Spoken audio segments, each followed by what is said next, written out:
फाटल्या सप्तकांत केरी दर्यादेगेर पॅराग्लायडिंग दुर्घटनेत पुणेची पर्यटक चली तशेंच पॅराग्लायडिंग पायलटाक मरण आयिल्लें. ह्या प्रकाराक लागून पर्यटन खात्यान पॅराग्लायडिंग करपाचेर पुराय बंदी घातली. मात ह्या आदेशाचो मायकल लोबोन पुराय विरोध केला. पॅराग्लायडिंग हो गोंयच्या पर्यटक क्षेत्राचो एक म्हत्वाचो भाग आसा. पॅराग्लायडिंगाचेर पुराय बंदी घालचे परस खर कायदो आनी सुरक्षेचेर भर दिवन वेवसाय चालू दवरचो अशें मायकलाचें म्हणणें. हे विशीं मुख्यमंत्र्याक मेळून उपाय काडटले अशें मायकल सांगता. Ban is not the solution. So I will speak to the Honorable CM. I will also talk to, I don't know whether it will come under, should come under sports or whether it should come under Goa police or it should come under which department.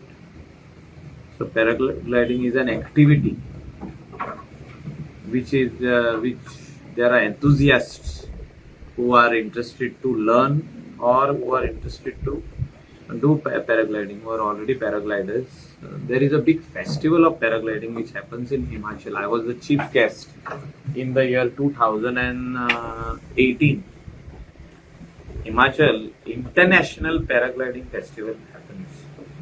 So such type of events should not be banned.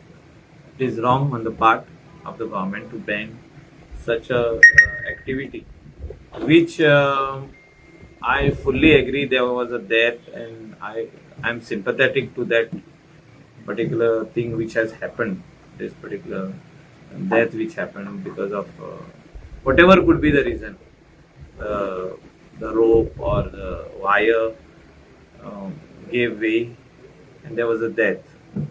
But all precautionary measures should be taken. Goa is a tourism destination. Until and unless we are not very serious on this issue, this cannot be resolved. So this is our, when Goa we say it is a tourism state, we welcome all the tourists. So all these activities have to be given, whether it is water sports, whether it is paragliding, whether it is any other sports which is there. I'm talking about international school, where a tourist come and he wants to do this activity, and if it is available, let it be regulated proper. So regulations have to be there. Government watch should be there on such activity. Sneha होसोटीकरा सहित bureau report Gomantak TV.